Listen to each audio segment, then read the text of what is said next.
everybody, and welcome to another episode of Book Goodies Author Podcast. I'm your host, Deborah Carney, and today I have an author with me that has a pretty unique way of that he marketed his, was able to fund marketing his book. So I'd like to welcome Michael. Michael, how you doing today? Hey, Deb, I'm good. How are you? Good. Why don't you tell the people who you are and what you do? My name's Mike Fournier. I guess if you want to Google my name, you should Google Michael T. Fournier, right? It's all about Googleability nowadays. Let's see. My first novel came out in October on Three Rooms Press, which is located in New York City. That novel is called Hidden Wheel. In 2007, I published a book called Double Nickels on the Dime, which was part of the Continuum Press 33 and a Third series. And I'm working on my next novel. I just started a literary journal that's called Cabildo Quarterly. It's a literary broadsheet that comes out once every 3 months. Yeah, there we go. Okay, what's the quarterly again? What's the name of it? Oh, it's called Cabildo Quarterly, right? My friends and I had this joke for a long time that we were going to name our kids after defunct department store chains in Massachusetts. I love it. Yeah, so we'd be hanging out and we'd be like, damn it, Zaire, get your brother Bradley and your brother Leachmere and bring them inside from the rain. You know, they can't be playing out in the rain. And my wife and I were walking around New Orleans. We went down there to do some work in and around the Ninth Ward, and we walked through Cabildo Square, and we both looked at each other and were like, damn it, Cabildo. So we really like that word, Cabildo. So I like it too. Yeah, it's a good sounding word. It's fun. And it catches people's attention.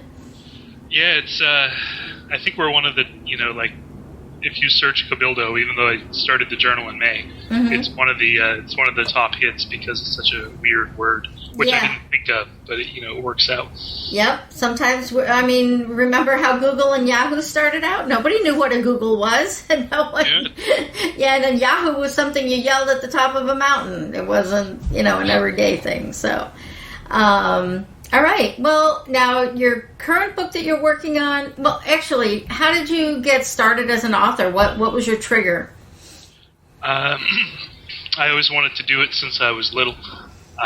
So I did fanzines. I was and am involved in the punk scene. I put out my own little magazines in the 90s. And I decided right about 2001 that I'd take a crack at a novel, which is what I always wanted to do. And it was horrible, right? I found out that part of my process is writing a horrible first draft and then worrying about it for 6 months. I just didn't know that was part of my process until... And you didn't realize that everybody else goes through their process, too. No, I thought everyone was really productive and, was way more disciplined than I am, so I kind of put it away for a little while, right? And then in 2007, I pitched the 33 and a Third series, which basically is the writer gets to write about their favorite record of all time, however they want to do it. Okay. So this punk band called the Minutemen put out a record named Double Nickels on the Dime in 1984, and it's a double album. It's got 40 some odd songs on it. So I got in touch with Mike Watt, who played bass for that band, and I went out to San Pedro, California, where he lives, and we hung out and I asked him questions. I interviewed him, and I interviewed other people who were around the scene as well. So that came out, and then I got into grad school because of that book, I think, at University of Maine. Nice. Yeah. Apparently they'll pay you to go to grad school, which I didn't know. It's always a nice surprise. Yeah, I was a bad student, I majored in, smoking cigarettes and chasing girls in undergrad. I met this guy, Dave Kress, up here at University of Maine, who's a novelist, and I worked with him, and I wrote this novel, Hidden Wheel. And then when it came time to put that out, I wanted to tour on it because I came up in the punk scene. Except no one buys books anymore, No one, the book market is getting smaller, and, everyone's switching over to Kindle, which kind of I have trouble with. I like the artifact aspect of it. So I pre-sold copies of my book with goodies, with T-shirts or whatever. and then that funded the tour that my wife and I did this summer in the east coast of the United States, and then I did a West Coast tour with that same money in March. Okay, so let's back up a bit and tell people how you did that. You found a site called Kickstarter. Who turned you on to that? I'm not really sure. It was just like, it was one of those things that kept popping up in people's Facebook feeds, I think. That, like, hey, what Kickstarter is it's a platform to raise money for projects that you're working on, but you might not have enough money to put out at the moment. Mm-hmm. So, like, documentary filmmakers make movies. My buddy Christian Sager is one of the first people I met who actually used it successfully. He put out a comic series called Think of the Children, right? Mm-hmm. Which is it's this really cool, like, 1950s McCarthy trials horror mystery comic. Okay, that's a comic with a twist. Yeah, he's great. He's working with some new stuff right now, actually. So if you go to Kickstarter and search Christian Sager, he's doing his next comic series now. So it's like it's really cool, because it lets the word, I guess the verb is crowdsourcing. Right? Mm-hmm. You got to hit up all your friends and see if they'll pay for your thing in advance. So I did that. I used Facebook. I tried to raise $2,500 to tour for essentially like a month and a half, and then I wound up doing better than I thought, and I made $3,000 doing that. Awesome. That is really cool. I actually know of a punk rock band that funded their album that they're working on currently, and they initially asked for like $8,000, and they ended up with like $25,000. So they had a much bigger fan base than even they knew about. What band was it? It's the Dolly Rots. They are a band out of LA. It's a female lead singer, Kelly Ogden, and Lewis is on guitar, and they just got a new drummer, Alicia. And they basically, started the project and gave away cool goodies, and they were able to fund their project, and it's almost complete now.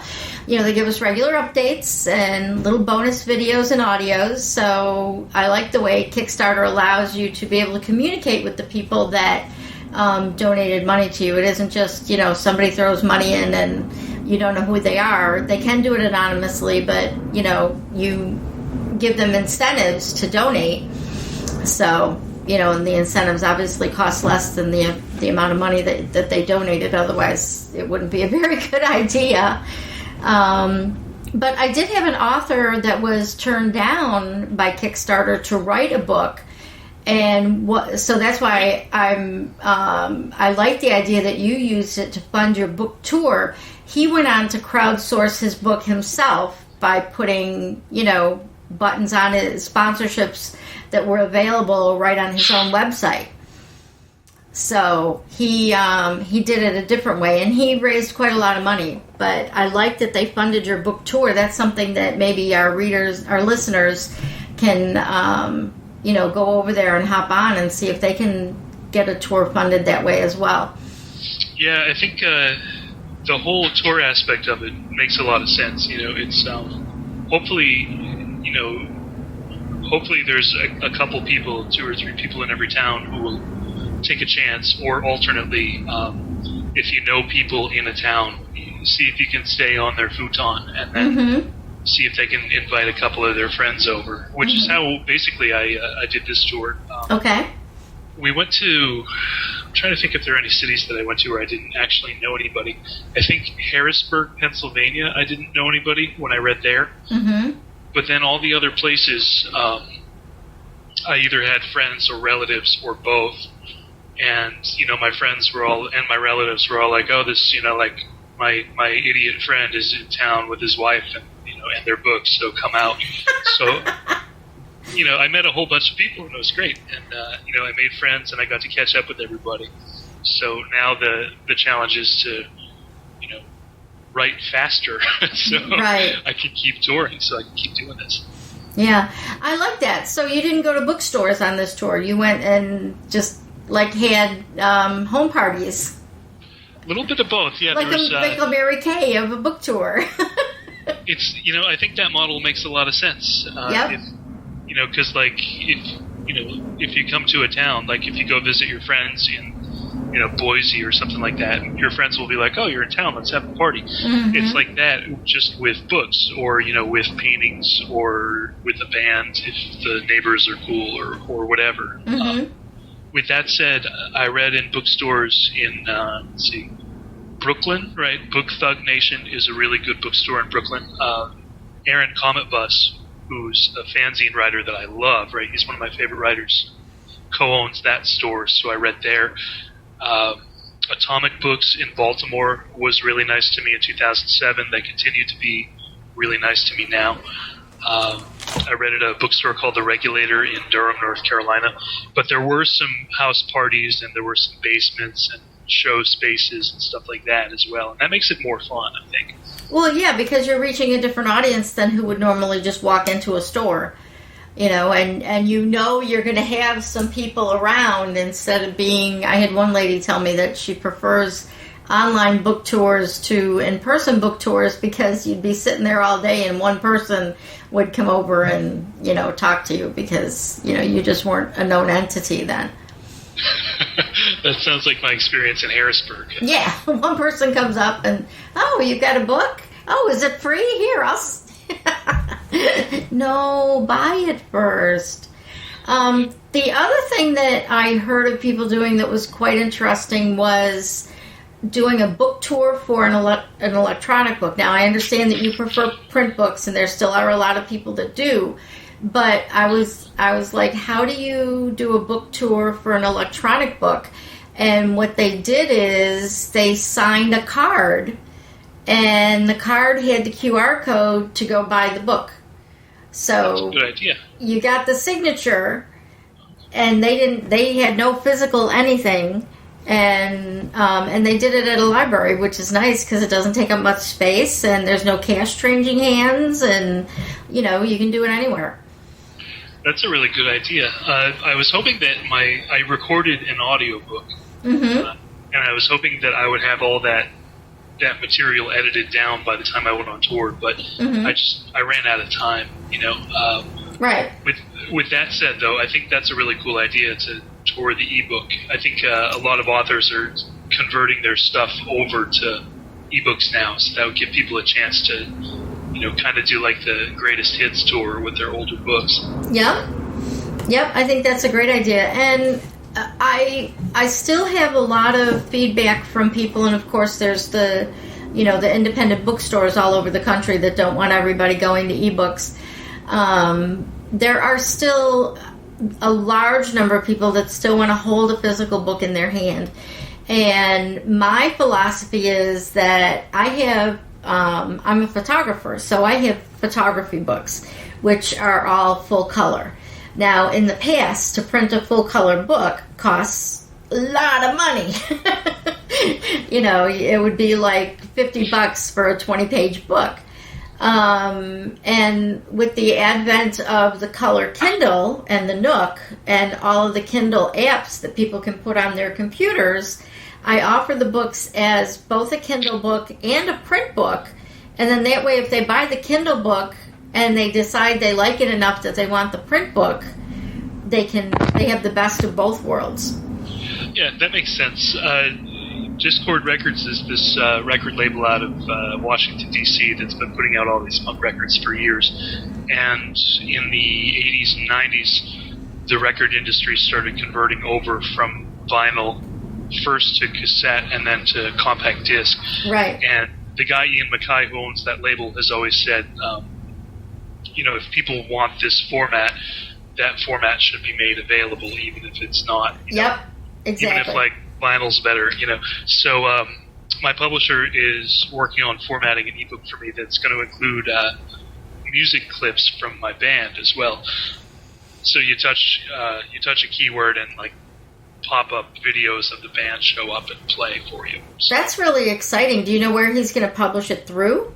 I I think they're going to try and do all the platforms. So. Okay. That'll be interesting because I had approached KDP because I do have some videos and some things that I would like to embed in some of my books. And I know some people are doing it. I know the Apple platform allows people to do it, but there's some ownership issues with that. So I'm not touching that yet. But when I asked KDP about someone whose book I saw that was, they had multimedia in their book, and they said that was coming soon. And I think that might be part of why the Kindle now supports HTML5.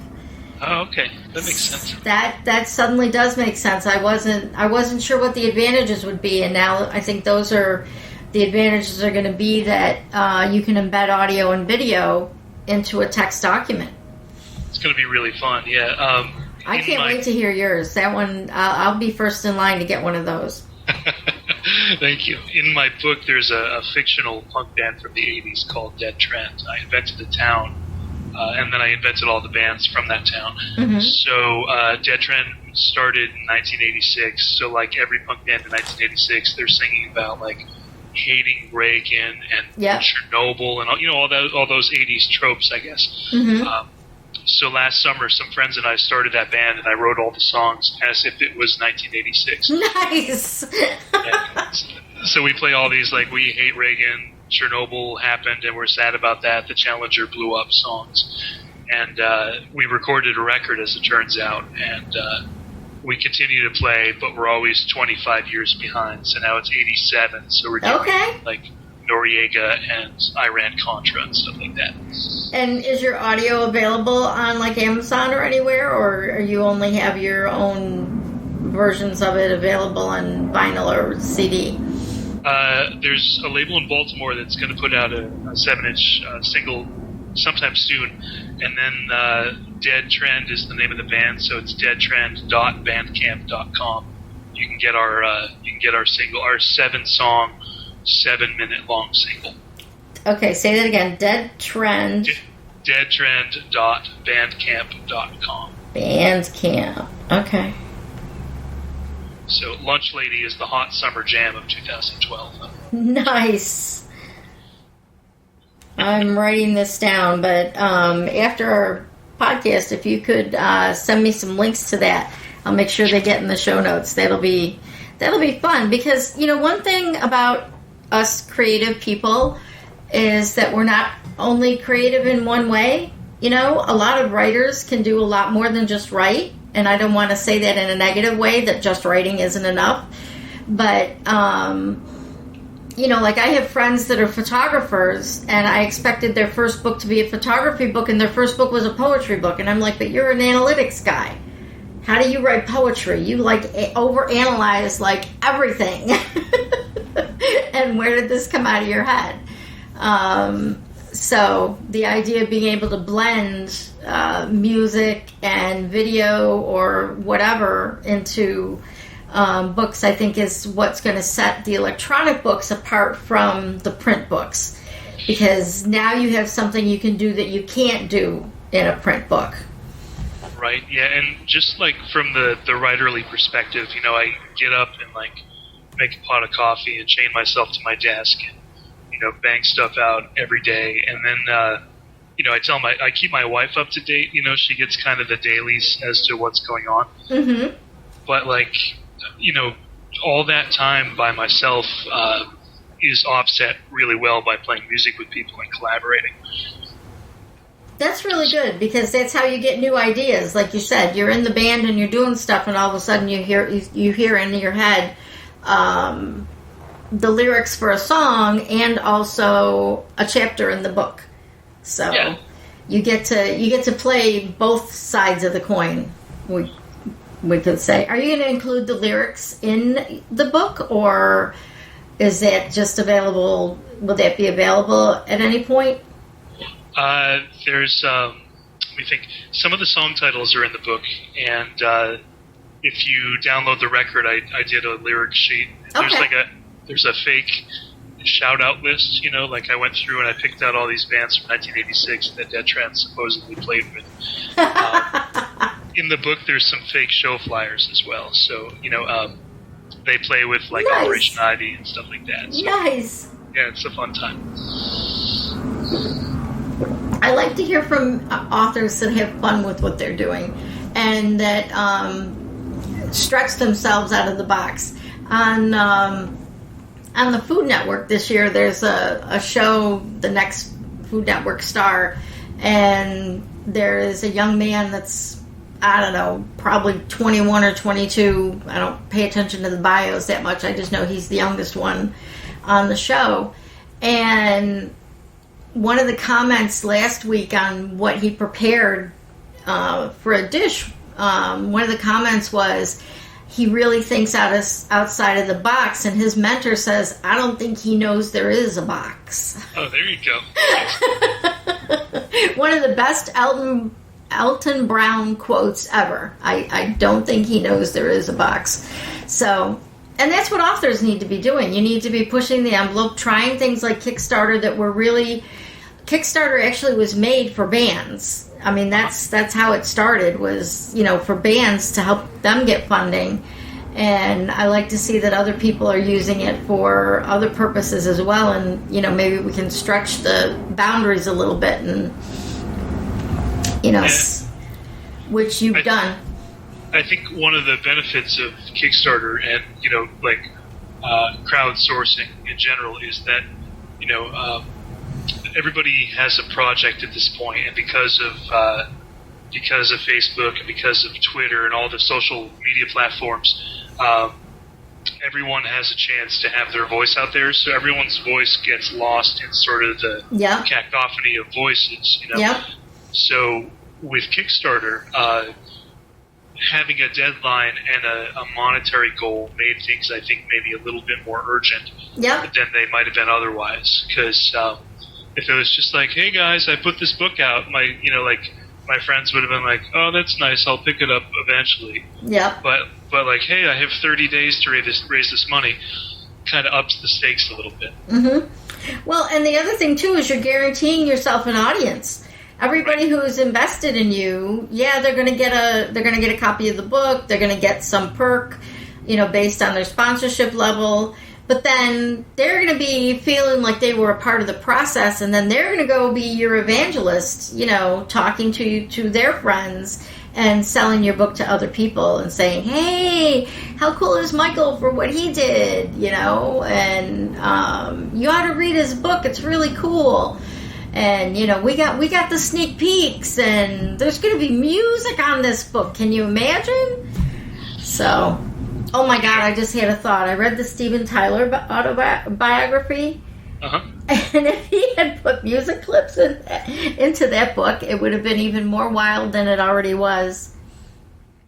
Yeah, that makes a lot of sense. I think that, like you're saying, with HTML5 being in the new iPads, I think that's going to become standard practice, that all books will have a multimedia aspect. So it's going to, authors are going to have to either hire somebody to do that or come up with ideas. So it'll be interesting to see how that shakes out.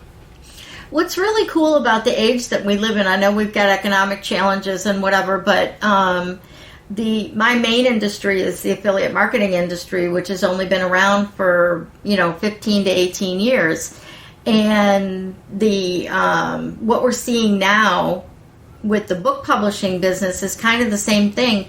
You're pushing out of the traditionally, and with music too, you're pushing away from labels and publishers, and you're pushing into creating new jobs. Like you said, now there's going to be a new job for someone who knows how to do audio and visual and use HTML5 to embed it into a book.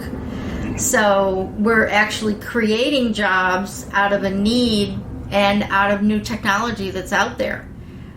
Right, yeah, it's getting to the point now where it seems like people are just going to skip reading to an extent and just go to other content providers to find out about stuff.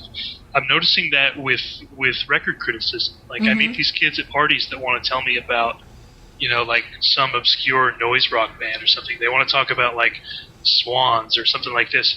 And I'm starting to get the feeling that instead of spending time with the records, they're just reading the criticism of the records instead.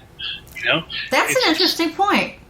Yeah, it's weird. So, if book, like literary criticism, if it's going that way and there's embedded messages in the book, not subliminal messages, but like embedded content like that, that's going to be much more immediate and much more memorable in some ways than the book itself, which is really weird to think about because, like the book as a platform for video is something that would have never happened before, but now there's that possibility. And along that line, but a little bit of a segue, did you create any book trailers, video trailers for your book? I did, yeah. I made it. I don't really have much in the way of computer skills, so I used the software that was that came with my computer, and I kind of ripped off Ken Burns a lot. Like there's those like Ken Burns fades where you have an image you move. So I did a lot of that. I think both of those. I did an early one, which is in my Kickstarter page, and then there's another one that's just up on YouTube right now. That's awesome, because YouTube, if you use YouTube correctly, and I'll go check out your YouTube page, and if you're doing something wrong, I'll let you know. You can really drive a lot of traffic, especially if you use the right keywords when you're talking about what's in your video. There's a lot of advantage you can get from, especially having music, and a nice action-packed or whatever video trailer for your book. Again, the younger generation, they aren't actually going to Google and Yahoo to find things. They're going to YouTube and doing a search, whether it be to find out, what technology products they should be using, what do you think of an iPhone, or, looking for video reviews, or whether they're looking for, content for entertainment. If they see a video and it's about a book they find they think might be interesting, then they'll click at the end of the video and go buy the book. It's a strange thing, it's really cool to see how everything's happening, but when I first started writing when I was like 17 or 18, I never envisioned any of this stuff. Because back then it was like the books that were in the library and the records and tapes that my friends had access to. That's how we shared stuff.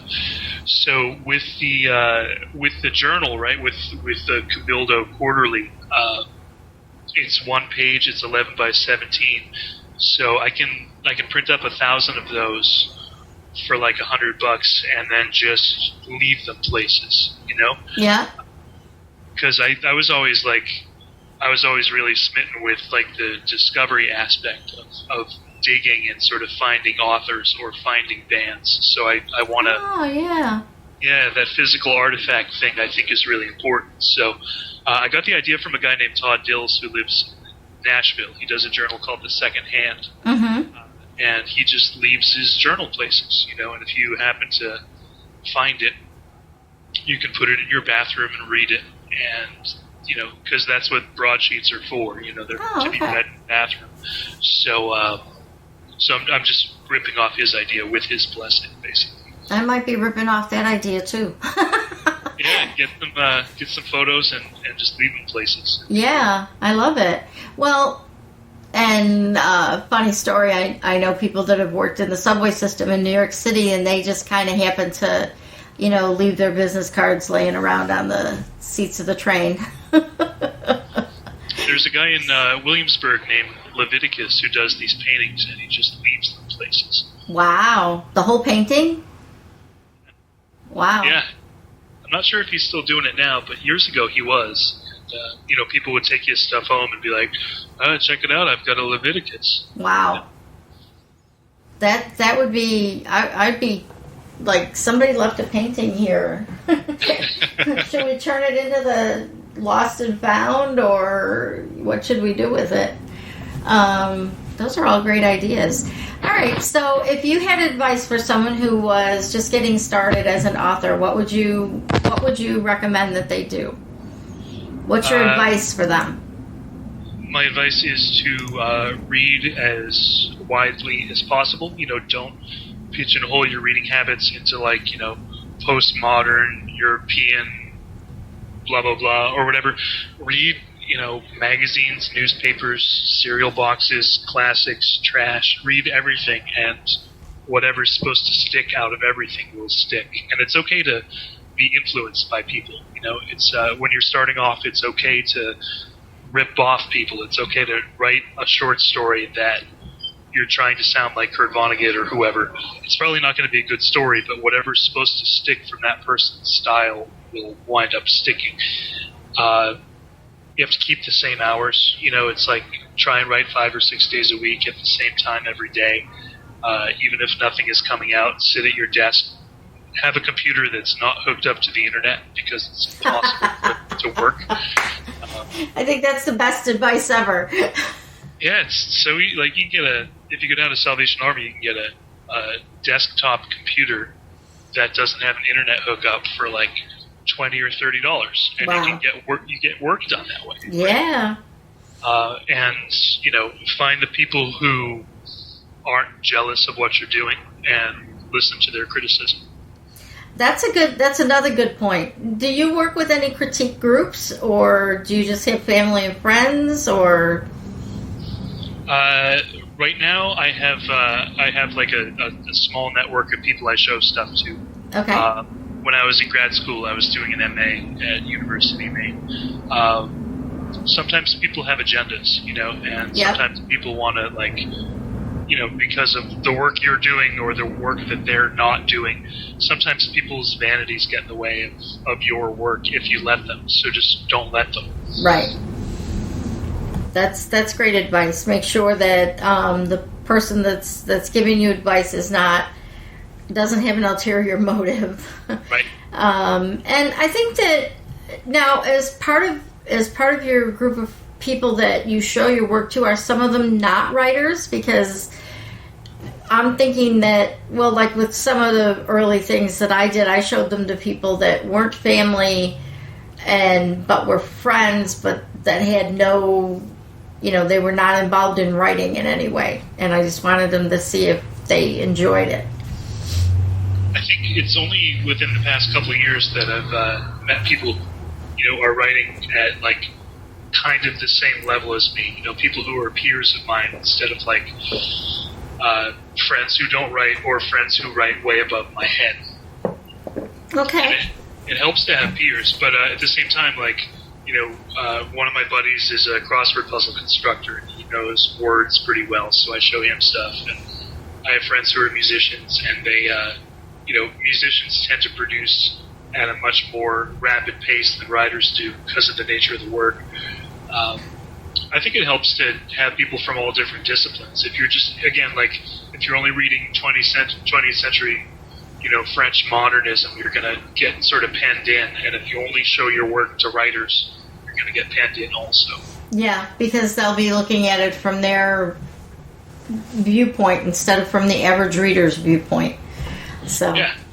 Are you involved in any of the book social networks? Do you have your book listed on Goodreads and Shelfari, and do you have regular interaction on there, or are you sticking mostly with mainstream social media like Facebook and Twitter?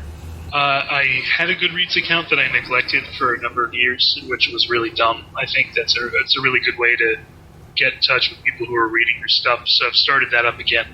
I've never done Shelfari. I do post... I have a Tumblr page, so my Tumblr feed gets fed right into Goodreads. And this is crazy, but it's 2012, and I didn't have a mailing list up until January. So now I have a mailing list, and I sent people. I was going to say shame on you, but you got it going, so there you go. Yeah, I mean, it's so basic that I didn't think of it. It is really basic, and we kind of always assume that, with social media, we can always get in touch with people. And then you all of a sudden realize that, oh, wait, there's all these other people. And you can put it in the back of your book to have people come to your website and sign up to get notices of your future work, which, of course, is also a great way to get traffic from people offline and get them involved in your online activities. Shopari is kind of built into Amazon, and that's why I was kind of wondering, because I haven't taken the time to do much with it. I've done a couple of giveaways on Goodreads, and I'm actually in the middle of trying to talk to some people about how they're using those services. So that's why I was curious. As an author, and what I recommend to people, I just want to know if Goodreads is worth sinking the time into, or if there's one that I don't know about that is where people are all hiding. There's a lot of niche social media popping up. Yeah, there is. Goodreads is there. Amazon has Author Central, which is really cool and depressing at the same time in some ways. Explain that. Well, if it's either cool or depressing depending on which side you're on. Like the day, like if you haven't sold a book for a week or something, you can sort of chart your progress, and your book falls down to like number 800,000 or something like that. Yeah. And then you sell one copy, and then if you click on it like at the right time, it goes up to like 100,000. So you're like, oh, check it out, my book has gone up 700,000 places today, right? Yeah, and then tomorrow it's back down to 600. There's some algorithm that like maintains like a steady decline, so you don't drop all the way at the same time. Okay. But in life, you don't really get much of a chance to go up 700,000 places in anything aside from on Amazon that I've found. Right. But if I haven't sold a copy of a book for a month, God forbid, it's like you are number 2,200,000. It's like, so that's the depressing part. Like, okay. Those numbers can drive you crazy if you let them, and like same thing with reviews. Like if you're a person who wants to see how you're doing, it makes sense to ego serve yourself and to try and find your name on there. But if you do that on Google or any other page, you run the risk of reading really unflattering stuff about your work. So it's a crapshoot. It's up to you as a writer to decide if you want to do that or not. Okay. And one last question I'll ask you. In your you've talked a lot about some of your really cool marketing efforts, but what are some of your online marketing efforts that you do? As far as online marketing stuff goes, I just try and talk to as many people as I can. Okay. I sent out reviews to people who I thought were sympathetic reviewers. Mm-hmm. I've sent out some review copies cold to people who asked for solicitations. I've sent some to my favorite writers and stuff like that. So I don't know. It's funny to talk about like my marketing presence, because I just feel like I'm trying stuff out at this point. I don't have a strategy or a team or anything. I'm just doing all this myself. But I'm just trying to instead of just catering to like mid-90s emo blogs or whatever, I'm trying to get in touch with as many people as are interested. So I guess that's my marketing thing. Good. I like it, because you're broadening your view, and you're not just trying to stick with. And there's people that would argue either way, but I think that I guess some people would call it the shotgun approach. But you never know who's going to be someone who's going to like your book. So I think that marketing it outside of what you perceive to be your readership can be very valuable, because you can find people that are your readership that you didn't know were gonna enjoy your book. So, all right, very cool. Well, do you have any parting thoughts that you'd like to leave with all of our anxious authors that are listening to this, that are all going to go running over to Kickstarter now and try to crowdsource their book or their book tour? Just keep doing it. Be immune to indifference, and if it doesn't work out the first time, then you're in very good company.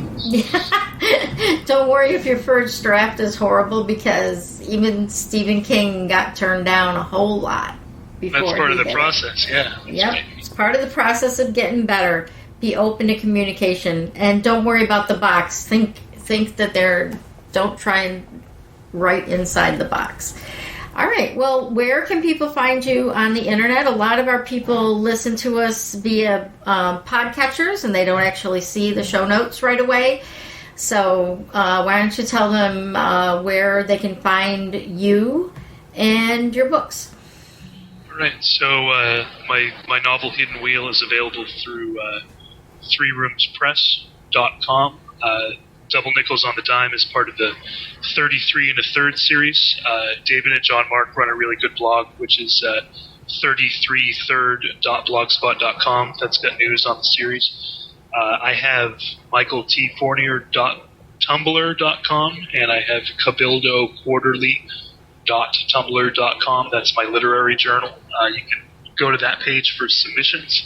On Facebook, I'm just /Fournier, right? I was there at 12:01 a.m., so I got my name. And on Twitter, I'm /FournierX because I didn't get there at 12:01. Ah, there you go. All right, and we'll have all those links in the show notes for you as well. And as always, you can find us at bookgoodies.com, and you can find this podcast and the show notes, and you can leave us comments, and you can follow us on Twitter at twitter.com/bookgoodies, and you can find me at twitter.com/Loxley, Loxly. And as always, we like to thank Geekcast, GEEK. What did I say? Geekcast. I said it. Okay. GEEKCAST.FM. I can't believe I almost messed up the name of my most wonderful hosting company. Well, they're not a hosting company. They're a podcast website, and you can find all kinds of podcasts over there about marketing, internet marketing, offline marketing, whatever kind of marketing you want to do. So thanks everyone for listening. We hope you learned. So get writing and have a great day. Okay, bye.